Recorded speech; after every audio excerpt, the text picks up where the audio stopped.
گلنوره اتوبک رهبر الف بانک در صفحه‌اش در فیسبوک خبر داد که بانک ملی تاجیکستان در پی یک سنجش همه‌جانبه این بانک جوان را به مبلغ 600,000 سومانی جریمه بسته از انجام دو نمود عملیات قانونگردانی مبلغ‌های شهروندان و برای 3 ماه از حق مبادله اسعار خارجی برای شرکتان منع کرده است. گلنور اتوبک همچنین خبر داد که در عین زمان به فرق سال 2021 که برای الف با نتیجه منفی انجام یافت، این نهاد مالیوی توانسته است سال 2022 را با درآمد تازه در حجم 43 میلیون سومانی به انجام رساند. شکرانه فعالیت سال گذشته را ما با درآمد تازه در حجم 43 میلیون سومانی به انجام رسانیدیم که این تاریخا نتیجه رکوردی است. برایمان این خیلی باعث خرسندی است، زیرا یک سال قبل از این ما سال را با نتیجه منفی جنبست نمودیم. سال بیکمبودی ها نیز نبود و اید به آنها در پایان باز معلومات خواهیم داد. در سال 2022 توانستیم باز به چنین نتیجه ها نائل گردیم. حجم امانت ها نظر به آخر سال 2021 زیادتر از 4 مرتبه افزون گردید. صندوق قرضی 13% نسبت به آخر سال 2021 زیاد شد.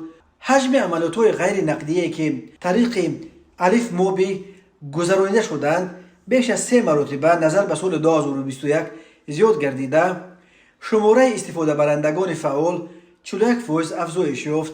مقدار کارت های برآورده شده 63% نظر به سال 2021 زیاد گردید. حجم انتقال مبلغ نیز در سال 2022 نسبت به سال 2021 قریب 4 مرتبه زیاد شد. گزارش داده است گلنور اتوبک که تازه ماه نوامبر سال 2022 رئیس نو الف انتخاب شد. او افزود بانک ملی تاجیکستان همچنین تنظیمگر سوء و مقامات تامین کننده استواری نظام بانکی سنجش همه‌جانبه فعالیت سالهای 2021-2022 الف را به انجام رسانده. در رفت سنجش در فعالیت بانک نارسایی‌های را پیدا کرده است. سنجش نشان داد که اساساً کمبودی‌های زیرین وجود دارند: حالت‌های نادرست انجام دادن عملیات‌های خزینوی و محاسبی و اسعاری، کمبودی‌های جدی در روند قانونی‌گردانی مبلغ‌ها، نادرست پیشنهاد نمودن حسابات‌ها، عاید عملیات‌های اسعاری و نامکملی حجت‌گذاری از روی بعضی عملیات‌ها. در نتیجه بانک ملی تاجیکستان بانک الف را به مبلغ 600,000 سومانی جریمه بسته انجام دادن دو نمود عملیات را برایش محدود کرده است.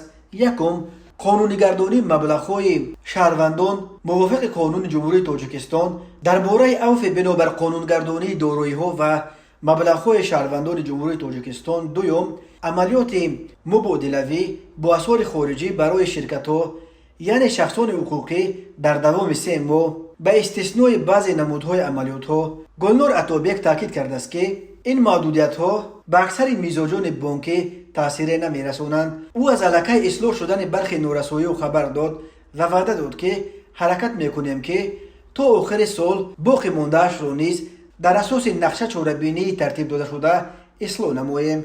الف یکی از کامیاب‌ترین استارتاپ‌ها در عرصه بیزنس تاجیکستان دانسته می‌شود. این مؤسسه مالیوی سال 2014 همچون تشکیلات خرد قرضی و با همگی 3 کارگر به فعالیت آغاز کرد.